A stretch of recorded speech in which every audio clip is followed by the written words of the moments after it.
Minas de carbón.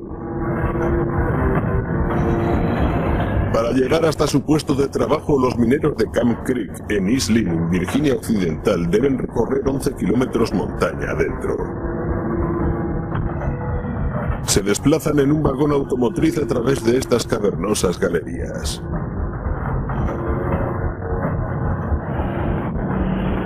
Una hora después de fichar, llegan por fin al frente de arranque.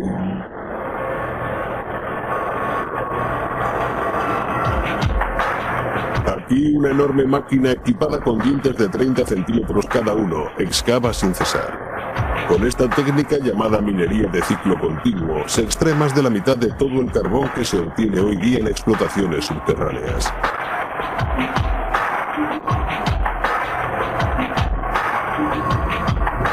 Esta máquina, llamada cizalladora, recorta la veta de carbón del frente de arranque sin necesidad de perforaciones ni voladuras.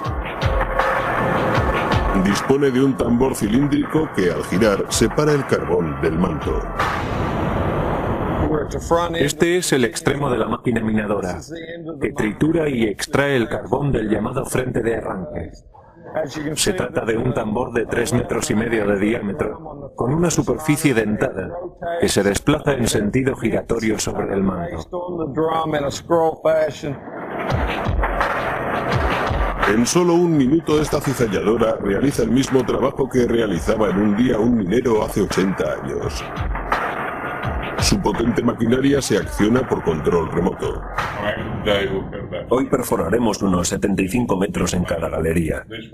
Desde este pequeño panel se pueden activar todas las funciones de la máquina minadora. Se puede girar el cabezal, subirlo, bajarlo y accionar la cinta transportadora. Unos brazos móviles descargan en una cinta transportadora el carbón que pasa luego a una lanzadera. La lanzadera lo lleva después a una cinta transportadora más larga que llega hasta la superficie. El volumen de extracción de este sistema de minería continua es variable, pero el promedio viene a ser de unas 6.000 toneladas diarias. En la mina de Bailey del condado de Wayne, en Pensilvania, encontramos una máquina más impresionante aún: la tajadora de ataque largo. La minería de tajo largo es otra de las técnicas de extracción empleadas en explotaciones subterráneas, la más productiva de todas, quizá. A diferencia de la cizalladora, la tajadora arranca filones enteros que después un cilindro tritura desplazándose hacia adelante y hacia atrás. El carbón cae directamente sobre una cinta transportadora. Con esta técnica pueden extraerse más de 40.000 toneladas diarias. Las tajadoras han revolucionado la minería de carbón subterránea.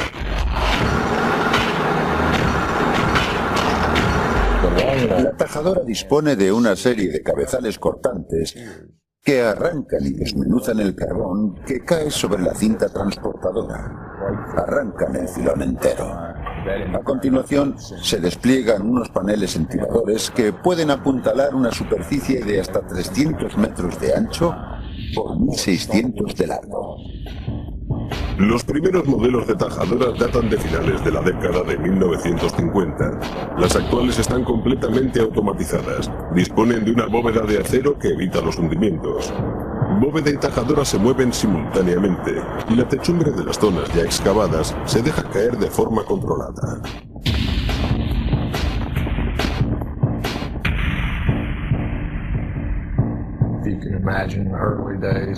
Hace menos de un siglo el carbón se extraía con un pico y se cargaba con una pala en vagonetas tiradas por caballo.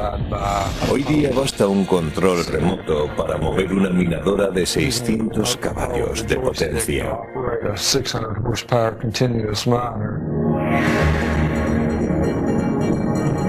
Sin duda, la minería subterránea ha cambiado radicalmente en el último siglo. Y la mina de Camp Creek, en Virginia Occidental, no es una excepción. Lo primero que llama la atención es el color blanco de sus galerías. Esa coloración se debe a la aplicación de polvo de roca caliza sobre techo, suelo y paredes para evitar explosiones.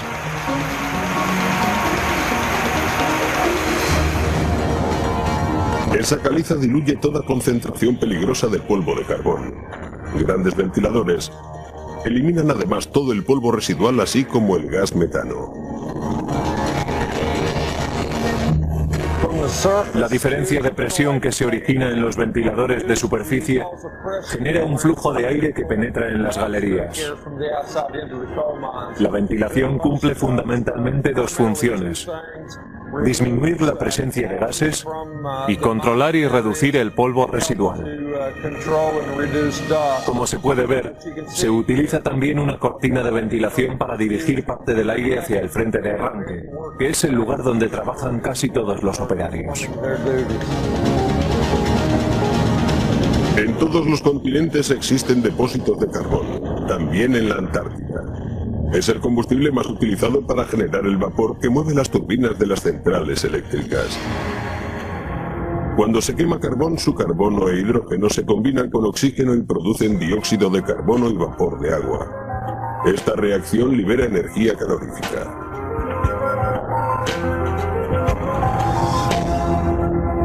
Un 55% de la electricidad que se consume en Estados Unidos procede de la combustión del carbón. Las compañías eléctricas utilizan un 80% de todo el carbón que se extrae en Estados Unidos. Las industrias del cemento, el papel y el vidrio también consumen gran cantidad de carbón como combustible para sus instalaciones. La siderurgia utiliza el carbón para producir coque, un material de gran dureza con el que se fabrica acero y hierro. El carbono del carbón es lo que da al acero su fuerza y flexibilidad. El acero es el eje del progreso. Está presente en vías, automóviles, buques y rascacielos. El acero y el carbón utilizado para calentar el hierro son un recurso abundante, el motor de un poder económico que ha creado el mundo tal y como hoy lo conocemos.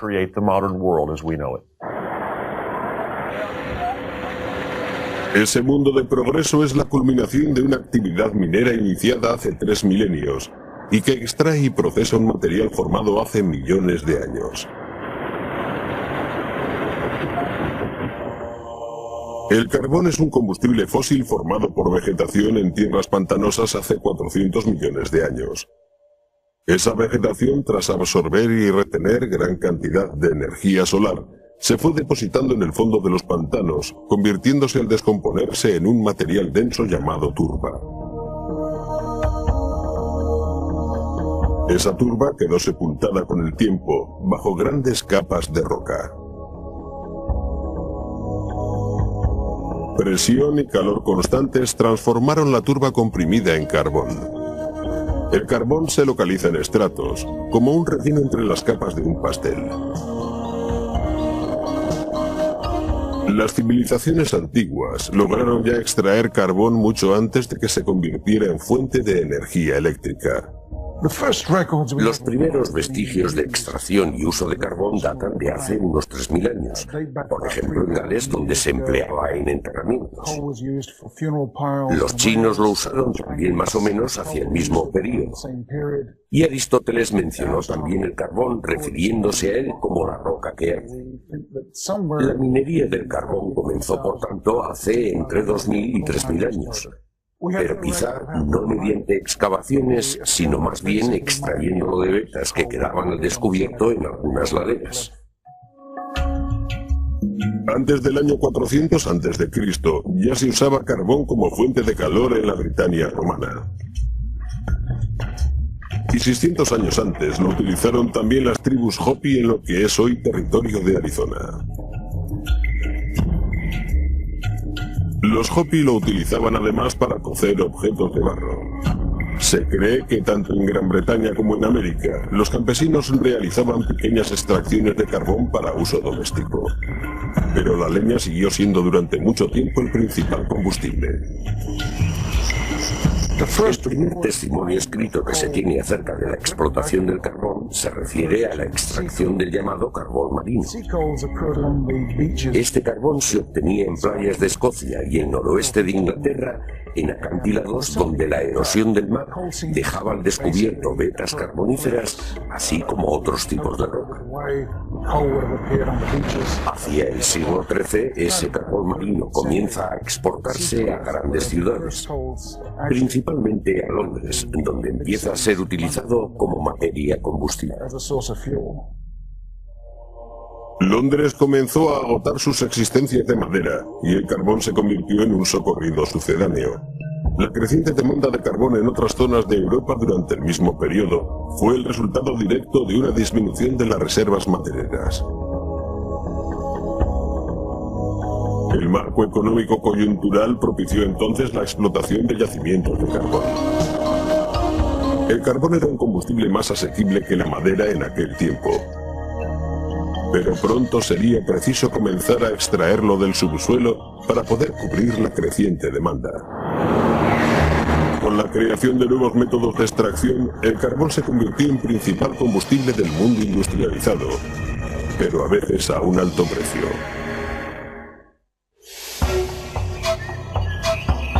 Con la reducción de las masas forestales, el carbón se perfilaba como único combustible alternativo. Pero era preciso hallar nuevos métodos de extracción. Los más antiguos, como el de pozos campaniformes, se usaban ya en el siglo XIV, cuando castillos y monasterios utilizaban carbón para usos domésticos. Su nombre proviene de la forma de este tipo de excavación. Se abrían pozos directamente sobre la veta, en la cual se excavaban cámaras en forma de campana para poder extraer todo el carbón posible sin peligro de derrumbes. Estos pozos no solían tener más de 10 metros de profundidad, por lo cual casi apenas entrañaban riesgos. Aún no se usaban explosivos en la minería y el carbón se extraía con herramientas rudimentarias como picos, palas y mazos. La extracción del carbón se realizaba a mano, con picos y palas. Se arrancaba de la veta y se depositaba en cestos que niños o mujeres menudas llevaban a la superficie. En las minas más profundas, un torno situado en la boca de un pozo izaba el carbón cargado en cubos. Se usaban escaleras de mano para bajar al subsuelo, y para alumbrarlo simplemente velas. El carbón se clasificaba luego por tamaños. Este método de extracción continuó usándose durante siglos. La extracción por galerías no comenzó a utilizarse hasta el siglo XV. La extracción por galerías surgió probablemente para explotar vetas, parte de las cuales se hallaban en terreno abrupto o continuaban montaña adentro, con lo cual su excavación mediante pozos campaniformes habría requerido un enorme esfuerzo. La única alternativa era entonces seguir la veta excavando un túnel, y aquel fue seguramente el germen de lo que sería la explotación por pilares, que consiste básicamente en ir dejando columnas de sustentación entre tramo y tramo excavado para apuntalar el techo de la excavación y evitar así derrumbamientos. Los derrumbamientos eran entonces la causa más frecuente de accidentes en las minas de carbón. Cuanto más profunda era una mina, más difícil resultaba sustentar su techo. En sustitución del sistema de pilares naturales, se comenzaron a instalar puntales de madera firmemente afianzados por ambos extremos para su perfecta fijación. Este método reforzó notablemente la seguridad en las minas de carbón. Estos sistemas continuaron utilizándose sin apenas variación hasta el siglo XVII, cuando se desarrollaron en Inglaterra nuevas técnicas de minería. Hasta entonces el carbón se acarreaba en cestos que fueron reemplazados muy paulatinamente por sencillas carretillas y vagonetas. A mediados del siglo XVII comenzaron a utilizarse animales de tiro en las minas inglesas. Fue también en Inglaterra donde comenzaron a instalarse vías en las galerías y sistemas de drenaje para evitar inundaciones. Junto a las vetas situadas a mayor profundidad había a menudo gran cantidad de agua.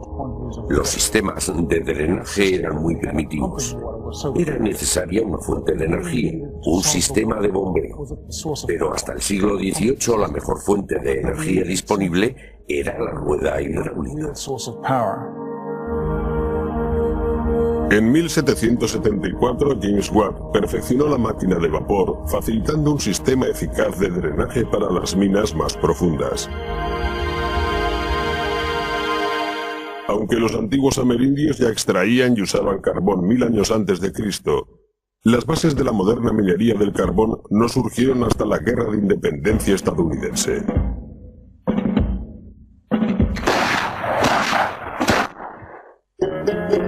Carbón extraído en explotaciones por galerías en Richmond, Virginia, fue usado para fabricar armas para las tropas rebeldes.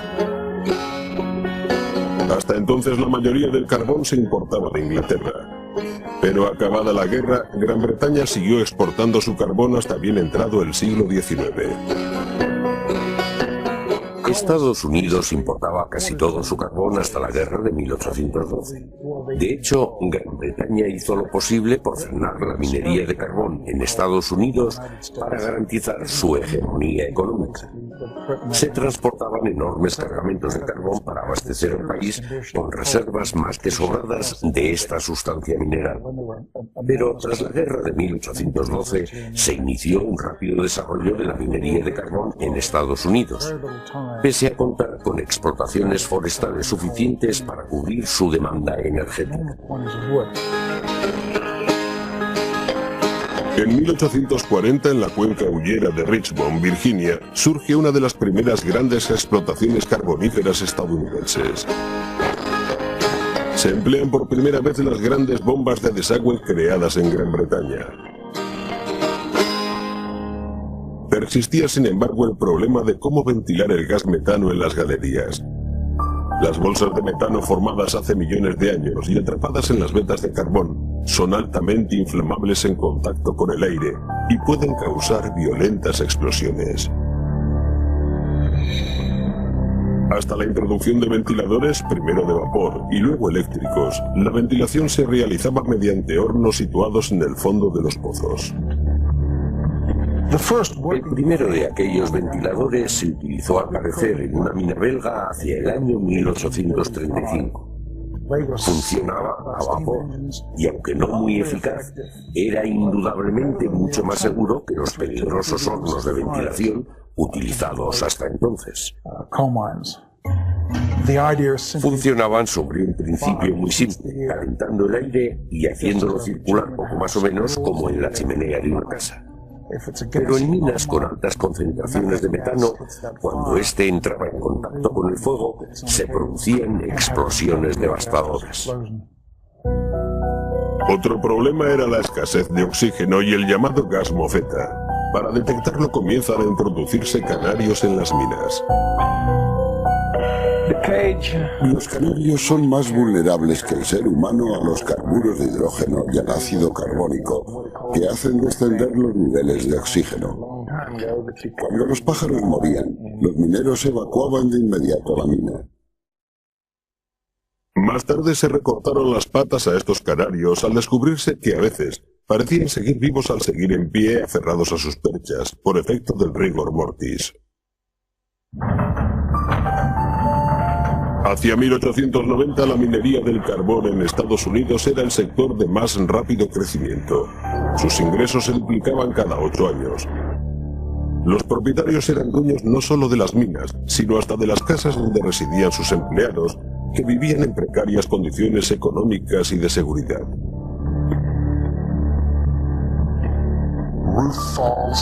Derrumbes, explosiones e incendios.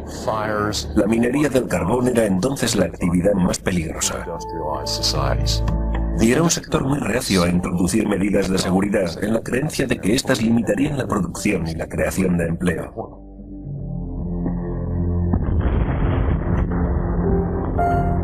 Los accidentes aumentaban a la par que la producción. Las explosiones de metano en minas europeas eran un fenómeno creciente que se agudizaba con el incremento de explotaciones subterráneas. Asimismo, los niveles de metano eran muy superiores a mayores profundidades. Estos accidentes pronto se propagaron a los Estados Unidos. El peor tuvo lugar en 1907 en Minonga, Virginia Occidental, cuando 425 mineros murieron por una explosión de metano y polvo de carbón tras una manipulación inadecuada de unas cargas de dinamita. La alta siniestralidad del sector, los hundimientos, explosiones, emanaciones de monóxido de carbono y otros accidentes motivaron la creación en 1910 del Departamento Nacional de Minas, con el objeto de investigar y desarrollar tecnologías que mejorasen la seguridad y las condiciones sanitarias de la minería en Estados Unidos. La lámpara de seguridad sustituyó a los canarios en las minas. La llama de esta lámpara emitía un destello anaranjado al detectar metano y se apagaba ante un bajo nivel de oxígeno. Pozos independientes equipados con potentes dispersores reemplazaron a los peligrosos hornos de ventilación. Otro de los problemas más acuciantes en las minas de carbón era la antracosis, un trastorno pulmonar progresivo por inhalación continuada de altos niveles de partículas de polvo de carbón en suspensión. Estos niveles comenzaron a controlarse y reducirse, humedeciendo el carbón o rociándolo con caliza pulverizada. Estas mejoras redujeron considerablemente las lesiones y muertes en explotaciones subterráneas. La minería del carbón ha dejado de ser una de las actividades profesionales más peligrosas. Pero esto no habría sido posible sin la cooperación de las compañías y de los organismos laborales que han elaborado estrictas normativas para el sector. A continuación repasaremos los últimos avances que más han repercutido en la mejora de la minería del carbón. Con la introducción de la electricidad en la industria dio comienzo una mecanización de las minas de carbón a gran escala. Primero aparecieron las sierras y martillo eléctricos, y más tarde las máquinas rafadoras de carbón. Pero fue un hombre en particular quien revolucionaría para siempre la extracción de carbón en minas subterráneas. A los 12 años, Joseph Francis Joy, siguiendo los pasos de su padre, entró a trabajar en una mina de carbón en 1895. Frustrado por las duras y peligrosas condiciones de trabajo, tomó la firme determinación de mejorarlas. Y a los 36 años, tras repetidos intentos, creó su primer sistema mecánico de carga de carbón. En 1919, Joy crea su primer sistema de carga mecánico auténticamente eficaz, tan eficaz que aún se emplea. Es el brazo de recogida y carga Francis Joy, que en su día marcó un hito en la historia de la minería. Aquel cargador volcaba el carbón sobre las vagonetas. Funcionaba con energía eléctrica y era tremendamente eficaz. En 1930, Joy repitió su gesta con la invención de la vagoneta lanzadera. Joy llegó a registrar más de 190 patentes, cruciales algunas de ellas para la mecanización de la minería. Una de las más importantes fue una versión precursora de la máquina minadora de ciclo continuo. En 1947, Joy crea lo que fue la primera máquina minadora, la disgregadora, una máquina que desgarraba literalmente el carbón. Ya no era necesario perforarlo ni recortarlo. Aquella nueva máquina disgregaba el carbón y lo depositaba directamente sobre un brazo colector que lo arrastraba hasta la parte posterior del aparato, donde se cargaba en las vagonetas lanzaderas.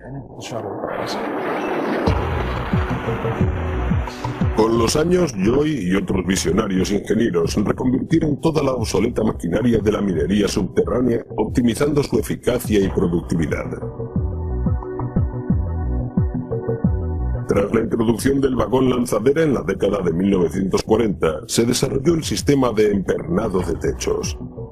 Este sistema redujo los riesgos de derrumbe afianzando la estabilidad de los techos con grandes pernos.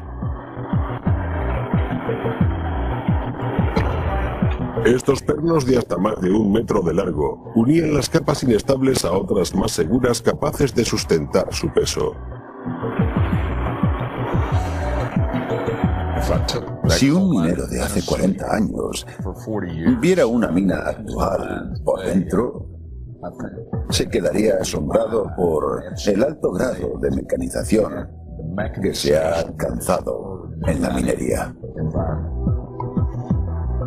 Al igual que la maquinaria, el equipamiento de los mineros también ha evolucionado. El casco reforzado con linterna incorporada ha sustituido a la vieja lámpara de llama alimentada por carburo de tungsteno.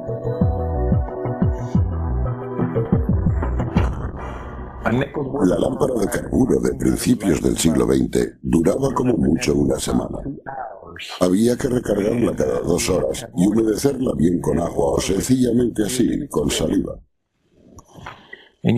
Así es como el gas entra en reacción. Funciona de modo similar a un viejo encendedor. Pero hay que taparla para que el gas se acumule. Y una vez acumulado, hay que friccionar la lámpara pasando la mano sobre ella con un golpe seco. Esta lámpara se colocaba en un gorro de tela, que como se puede apreciar, limitaba mucho el campo de visión.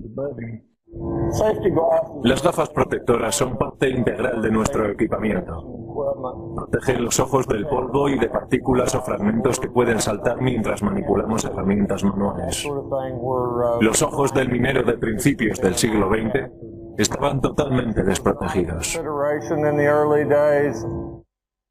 Otras innovaciones son las botas con puntera de acero, un detector de metano portátil y un aparato llamado autorrescatador. Es un dispositivo que permite al minero respirar sin dificultad en ambientes con bajo contenido en oxígeno por un espacio aproximado de tiempo de 1 hora. Los métodos de extracción del carbón han experimentado grandes cambios a través del tiempo. Lo que no han cambiado son los tipos de minas excavadas para extraerlo. Las de galerías se abren horizontalmente sobre la falda de una montaña. Los declives se construyen cuando un yacimiento está cerca de la superficie, pero demasiado hondo para explotarlo mediante minería a nivel. La explotación por pozos es la más frecuente y generalmente la más profunda, con pozos de hasta casi 1 kilómetro y ascensores para acceder a las galerías. Una vez en ellas, los mineros se desplazan en estos vehículos planos llamados Mantrik. Las minadoras se introducen por piezas y se ensamblan después bajo tierra. Estas grandes máquinas automatizadas y controladas por ordenador no solo han incrementado la productividad, han mejorado las condiciones de seguridad de los mineros, evitándoles las situaciones potencialmente más peligrosas. Pese a la gran disminución de accidentes en la minería en el último siglo, trabajar bajo tierra comporta siempre riesgos inherentes. En el verano de 2002, en Somerset, Pensilvania, 9 mineros fueron rescatados tras permanecer atrapados en una galería durante 3 días. El accidente se produjo al perforar una mina abandonada en la que se alojaban más de 200 millones de litros de agua que anegaron la galería contigua. Un año antes, en Alabama, 13 mineros murieron cuando parte del techo de una galería se hundió provocando una explosión de grisú. En fechas más recientes se han registrado accidentes similares en otros países.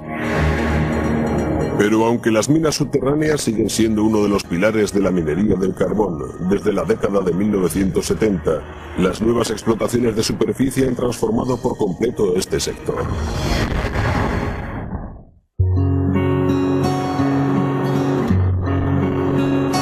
Entre las desoladas llanuras y las altas cumbres del estado de Wyoming, en la cuenca del río Powder, se encuentra la mina de carbón North Antelope Rossell, la más grande del mundo. Esta mina de superficie produce más de 75 millones de toneladas de carbón al año. Las minas de superficie, explotaciones altamente mecanizadas, aportan el 65% de todo el carbón que se extrae en Estados Unidos. Y su productividad ha llegado a duplicar con los años la de las minas subterráneas.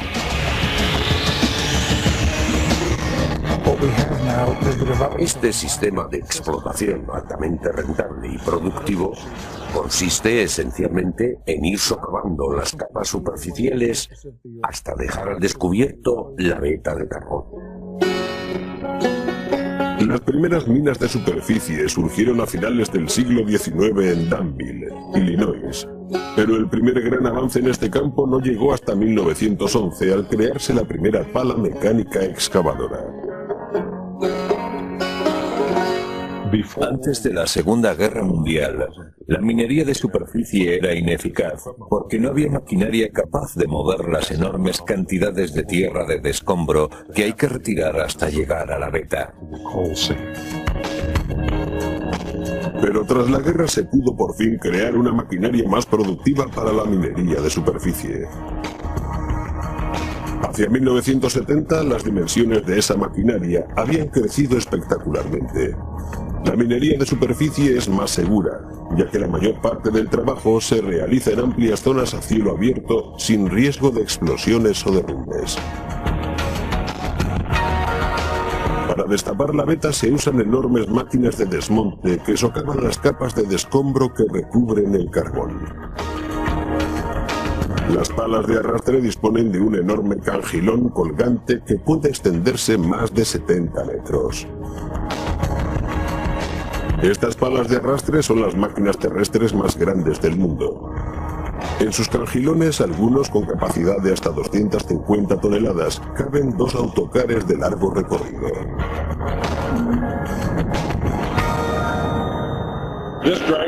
Esta pala extrae unas 75.000 toneladas de tierra de descombro al día y necesita un mes para trabajar la superficie comprendida desde donde se encuentra ahora hasta la pared norte de la excavación. Actualmente en la mayoría de las minas de superficie, la tierra de descombro también se extrae mediante voladuras controladas.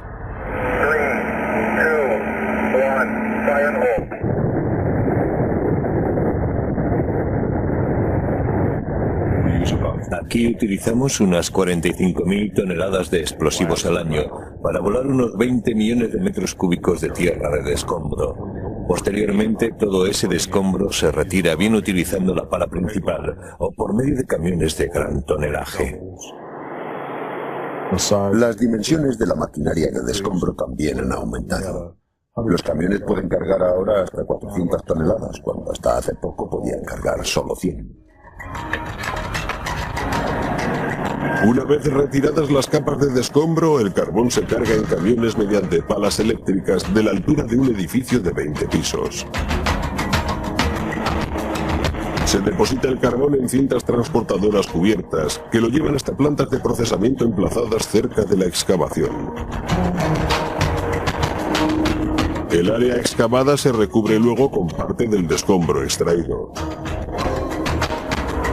Se allana el terreno y se aplica sobre la superficie una capa de suelo fértil para que renazca la vegetación. Las compañías no estaban obligadas a regenerar estos terrenos hasta la aplicación en 1977 del Decreto de Regeneración de Explotaciones de Superficie. Simplemente se volaba el descombro, se vertía a un lado de la montaña y una vez extraído el carbón se abandonaba el terreno tal cual había quedado. El decreto de regeneración de explotaciones de superficie puso fin a esta devastadora práctica, obligando a las compañías mediante una estricta normativa legal a restituir a los terrenos explotados las condiciones medioambientales originales. Pero pese a las leyes de protección medioambiental, las minas de superficie siguen siendo objeto de controvertido debate.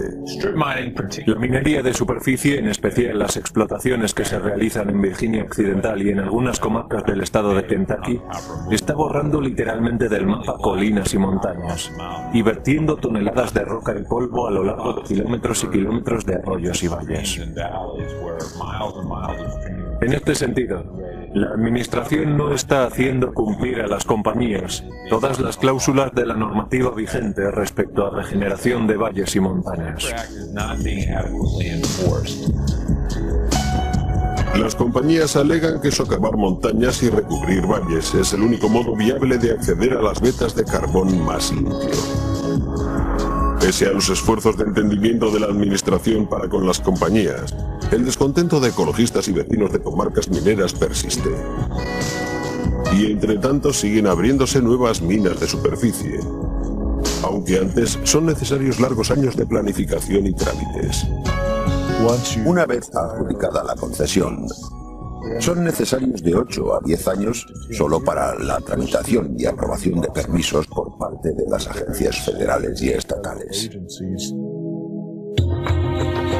Para la localización de yacimientos carboníferos se utiliza hoy día fotografía aérea, de satélite, así como sistemas de radar y de posicionamiento global.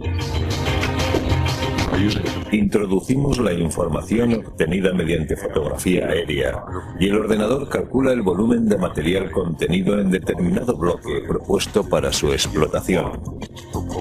Así sabemos exactamente la cantidad de escombro que es necesario extraer para llegar hasta la veta. Tras su extracción, el carbón ha de pasar por un proceso de tratamiento. Rocas e impurezas son filtradas mediante diversos procedimientos de limpieza. El carbón ha de ser también clasificado, triturado y mezclado. Los fragmentos más grandes son divididos en fragmentos de menor tamaño. Se trituran hasta darles la medida estándar, que viene a ser de un máximo de 8 centímetros por pieza. Esas piezas estándar se destinan en su mayoría a centrales eléctricas. El tratamiento del carbón requiere una intrincada red de motores eléctricos, transportadoras de alta capacidad y sofisticados sensores controlados por ordenador. Una vez limpio el carbón, se procede al proceso de secado, que se efectúa bien por centrifugación o con filtros aspiradores. Una vez seco, el carbón está listo para su transporte y entrega. Un 60% del carbón extraído en minas se transporta en tren, y gran parte de ese porcentaje en trenes como este de 100 o más vagones que se cargan y descargan automáticamente.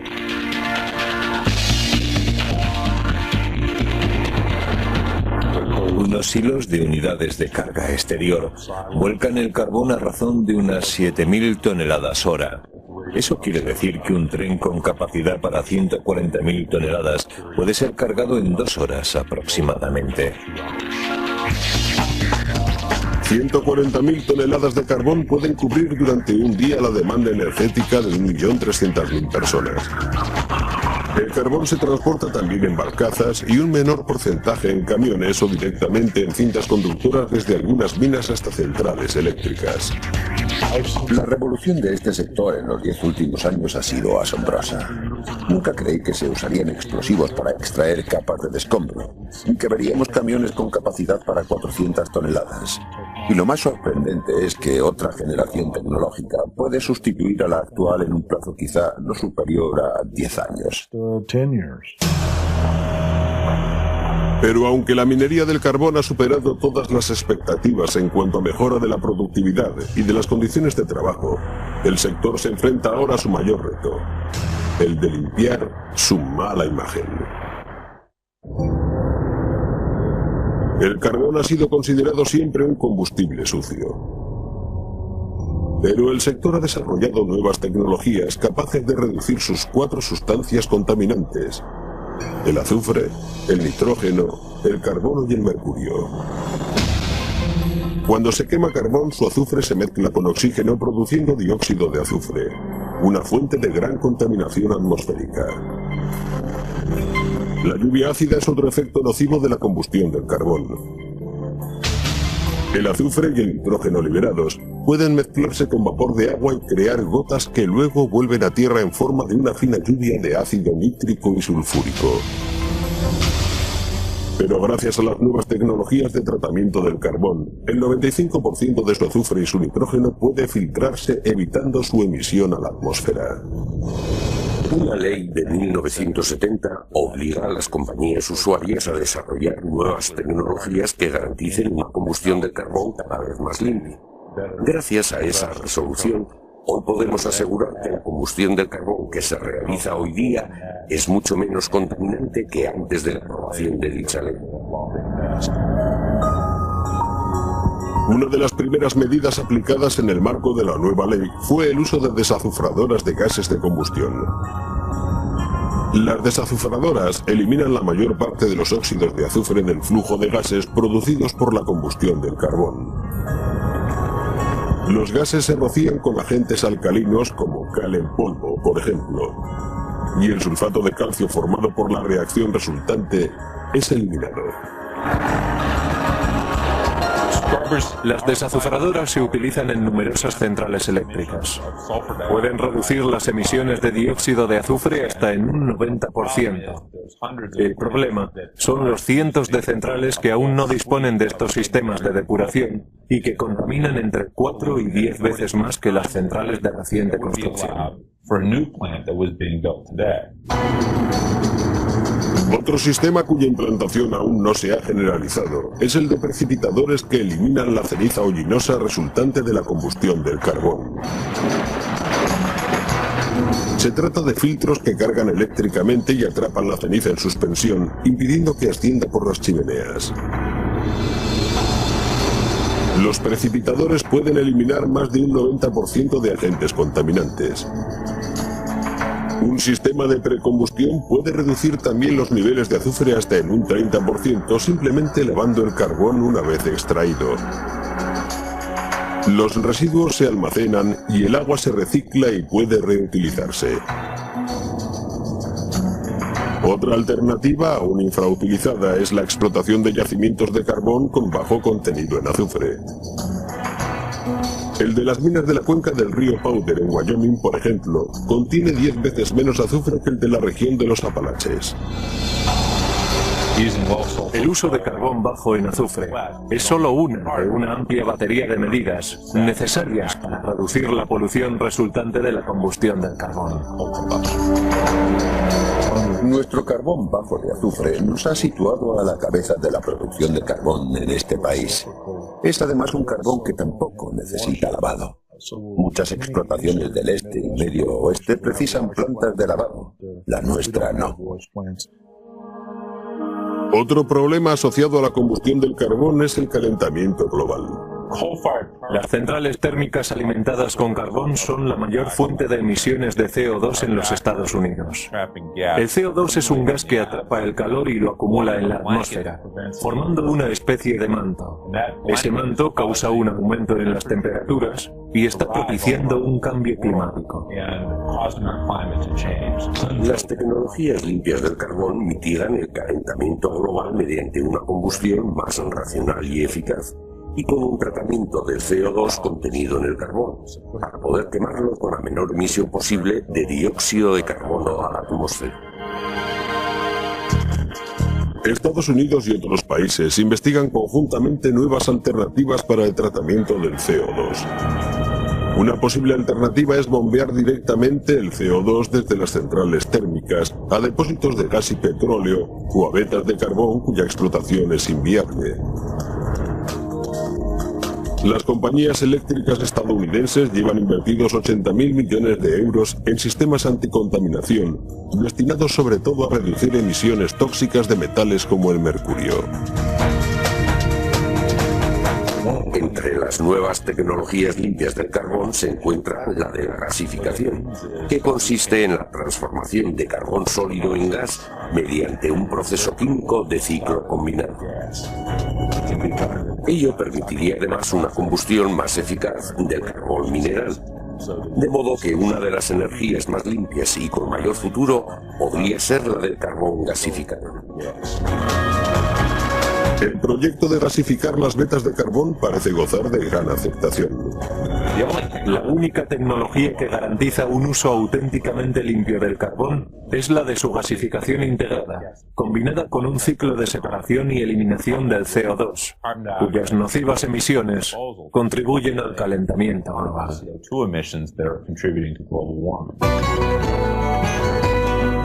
Aún quedan 1.300.000 kilómetros cuadrados de carbón por extraer, una reserva que no se agotará hasta dentro de 250 años. Con un recurso tan valioso y abundante, será cada vez mayor la responsabilidad que lleva aparejada su consumo. Para minimizar el impacto ecológico serán necesarios nuevos avances. Compañías, gobiernos, científicos y organizaciones medioambientales deberán cooperar en su búsqueda codo con codo.